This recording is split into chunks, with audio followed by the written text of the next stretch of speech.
Welcome to Dr. Jester Rants, and I'm gonna rant about this. From the Blaze, Al Jazeera is launching a new media platform called Rightly for Conservatives.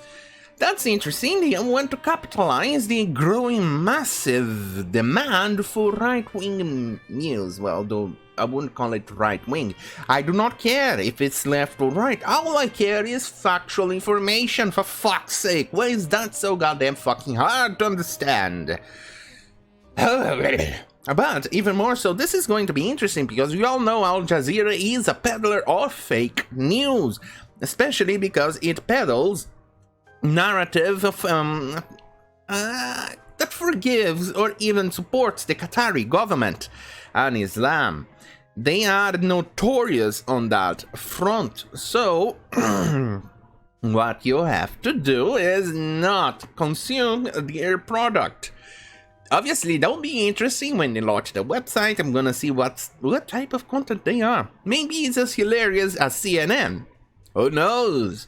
All I want is that you report factual information. I do not care what partisan side or what side of the politic aisle you stand on. I don't care if you are far left or far right. I do not care.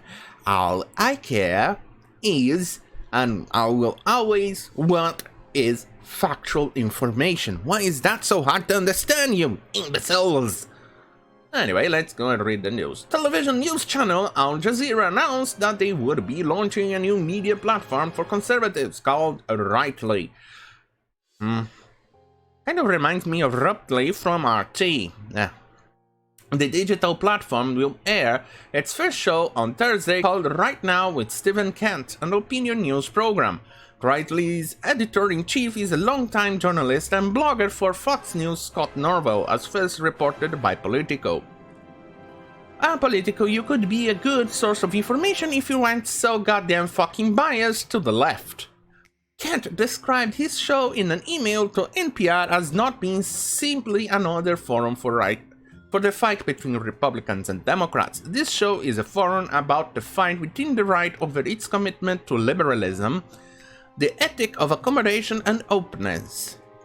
That tradition is under attack on the left and right, he added, but I can't settle the left's increasingly complicated relationship with liberalism, so my focus will be on the right and building the case over time for why the liberal tradition is worth defending.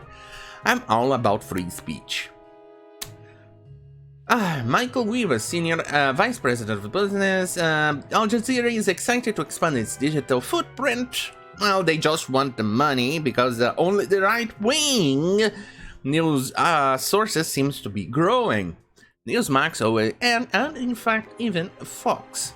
To provide fresh voices at Rightly also a platform where full spectrum political voices can expect to have. I doubt that.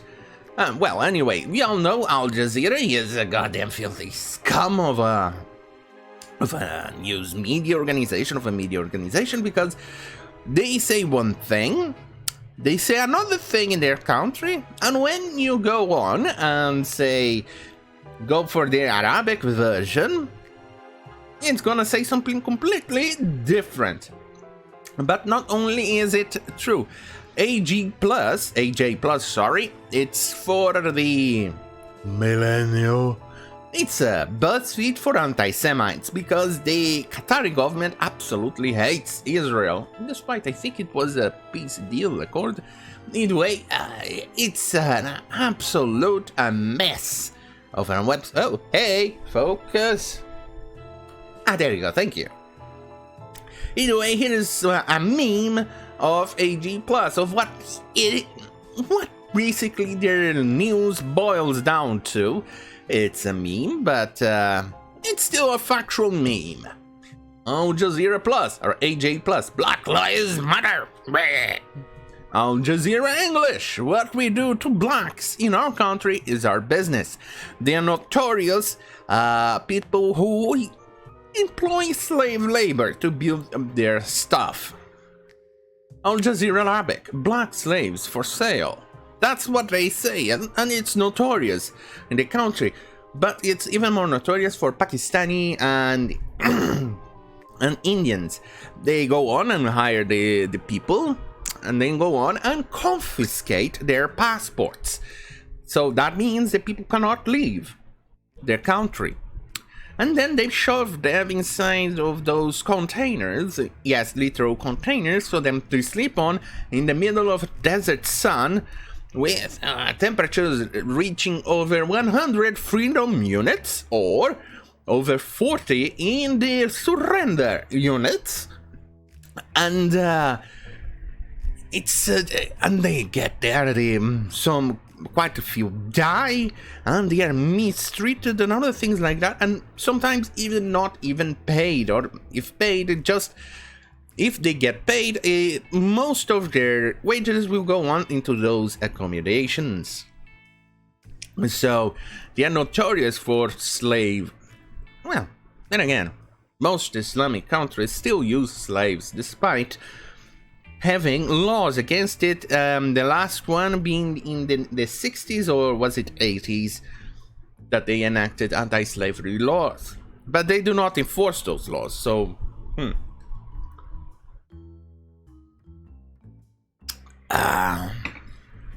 Anyway, if you want more of this content, stay right here on youtube.com/Dr. Jester.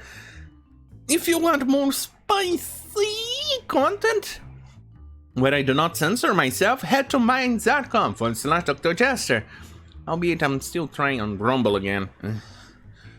On that note, thank you for watching. Good night.